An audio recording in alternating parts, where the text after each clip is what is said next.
Hello everyone, and welcome to this video where I'm going to talk about a problem that I encountered as I was working on the R.S.V. Astako. This is something that can happen to anyone, and in fact, when you get comfortable with your builds and you start to develop them and expand them, you may come across things that you developed way back when. For example, in here, I have a microcontroller. And yes, it is the key engine start stop reset v4.1. However, this is based off of a controller that I made pretty much the very first thing that I ever started with. So way back when in like 2023, and even from before that, because this is still v2 and I deleted the very old one, I had a very simplistic microcontroller, pretty much what I taught in the tutorial. And you have a toggle to push, and you start it, or sorry, you have a throttle in with your counter, and that then goes to a pulse, which goes to a capacitor, which starts your engine. So a very simple microcontroller that I made way back when, and ultimately it works pretty well. But what I do is if I trace my throttle path, so throttle in from the seat, it goes to two places. It goes to the ship hold position, which is fine, it stops there, or it goes to this key engine start stop, but that's not the end. It goes throttle out into the ship hold position throttle path, and then it'll go out from there into the next thing, which is the collision avoidance, and from there it goes to a bunch of things. The clutch, it goes to another clutch because we have two banks of engines, and it goes to the actual display, and from the clutch it goes to another one, and finally it makes its way to the engine. So it goes on a series of complex paths. Now, one thing that I wish I had the patience to do is to optimize that path, and maybe I will do it in a future video. But pretty much you can see here is that throttle connection, and then it goes to here. So this one has throttle, and you can pretty much track it all the way across the board into a variety of different things. As you can see here, we got our autopilot, and the autopilot also has another throttle. So pretty much it'll keep jumping back and forth into a variety of different things. And this can honestly be paired into a single microcontroller, or if not a single, at least like a couple of them, rather than all the ones that I'm making yellow here. So look at that, it's still going in the stability system. So these are all things that are dependent on the throttle and that use that throttle to sort of make itself work. And there's more. I'm sure I missed like two of them in here. So anyways, that's just the visual for you, how much a throttle goes through. Back to our ship. Sheppy gave me the idea to make it not able to drive if the crab pots are deployed. So I went over and built a brand new microcontroller right here. It was a very, very simple one. Pretty much says that if your anchor is deployed or any accessories deployed, and we're not pressing an override button, then it will pretty much trigger a throttle out, which will go through this switch box. Now, I did put 0.11 here because if I didn't put 0.11 here, the second this is triggered, the engine would die. I'll show you that in a second.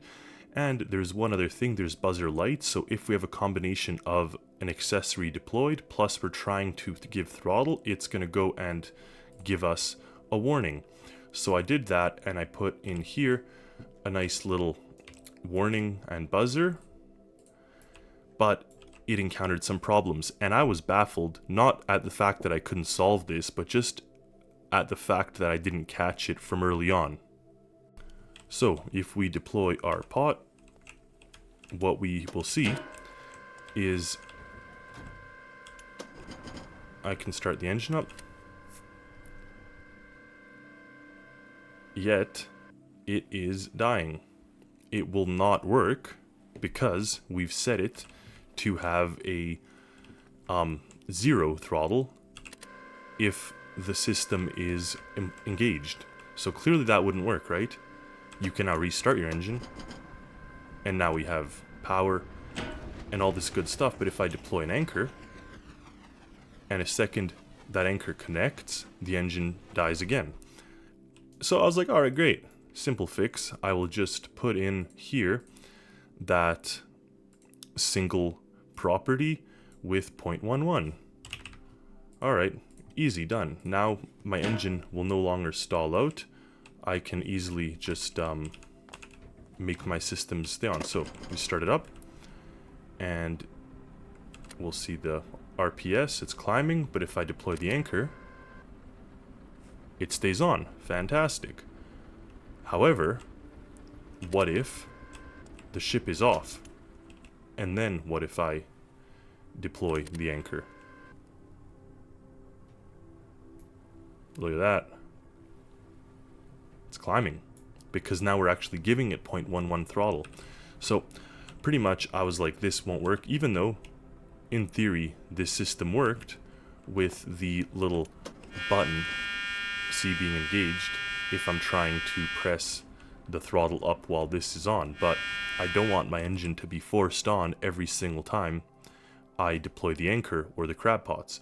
So I had to sleep on it, because I was just like, you know, I could start to merge everything together, I could start a bunch of things, and then I started having other doubts, and kind of I went through a series of thinking process where I was like, alright, great, my collision avoidance, for example, it operates on that same basis.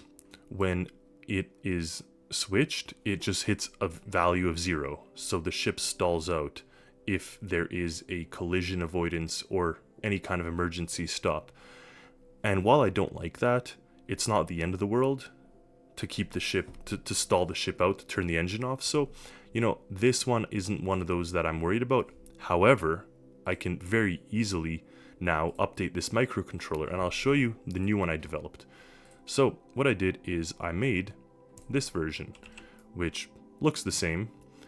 However, it uses a modified key microcontroller. So in here now, all I did is add this two nodes, or one row, throttle disable and throttle disable warning. Super simple. Added that, and added a path that says if we have the throttle disable, or if we have any of this stuff, it is going to reset our throttle. And in addition to that, it's going to give us a warning that we are trying to give throttle in while it is disabled. Super easy. And then from there, I just have a very easy OR function, see right here, and it now communicates to a couple things. It communicates to the crab pots, it communicates to this other bank of crab pots, and it communicates over here with the anchor. So if we are using the anchor or either the crab pots, this system goes into play, and it does not let us to pretty much accelerate. So we could start the ship up, sit down here, turn the monitor on, I can give forward throttle. Now I could stop, I could deploy the anchor, and once it's connected to the seabed, look at that. Instantly, the second I'm pressing W, that's going, and that actually works much better. It doesn't even let the throttle climb up, but the second I disable that, I'm able to do it. So it gives us a warning saying that something is disabling the throttle, and this system is much cleaner. So what I was thinking now is even the other stuff in here, that such as that collision avoidance or anything else, that should just reset the throttle. It should just hit these and stop the throttle from being enabled rather than disabling the whole ship. So I can go and update this microcontroller and kind of make it, this guy here, make it a little bit smoother and cleaner, and also not stall the ship. So even though the ship stops, the generator can still be running, it can still keep charging its batteries, all that good stuff. So that's just a little interesting tidbit that I came across. Even though I am what I'd call a seasoned builder, I still come across situations where even I get stumped, and not for the fact that I can't solve it, but just for the fact that it did not go as I anticipated. I thought that I would have a different type of solution or action that comes from there. Anyway, with that said, the ship itself is fully complete. I've added a couple extra features, including, if you go over here behind the navigator, you'll find some air equipment and underwater equipment. You can even fill up the scuba gear here, and how that works is on this side there's a nice little pump. Now it's going to fill it up slowly, but in the end this is a research vessel, so I did want to have the capability to do some underwater exploration. I added these little seats if you are inclined to sit in the front of the boat while it's moving. There's some seats in the back as well. Otherwise, I'd say every system is a go. We have a nice little dining area here with a big window, and added some glass here, so even when you're sitting on these seats you can actually watch the crab pots, lobster pots in action, especially for scientific purposes. I guess that's the whole purpose of this vessel. It's not to large yield catch things, but just to sort of explore and understand the crab movement and all that good stuff in here. So there you have it. That is the completed R.S.V. Astako.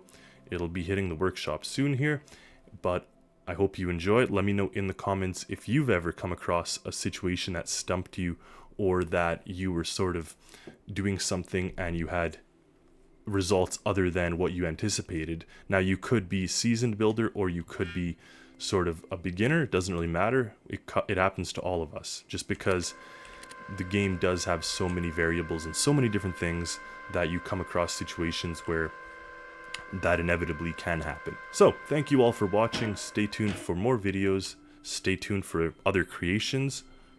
This is one that's in the works. I'm sure some of you recognize it from the underwater portion of the OMA Diving Academy, but I'm actually trying to make it into kind of a 1950s style Chris craft, with the exception that it actually will be modernized. So it's going to be a resto mod or rebuild modernization of a 1950s Chris craft in a modern variant. So I'm going to put all the technology that you find in the Reba into this one. So see you next time everyone, and happy Stormworksing.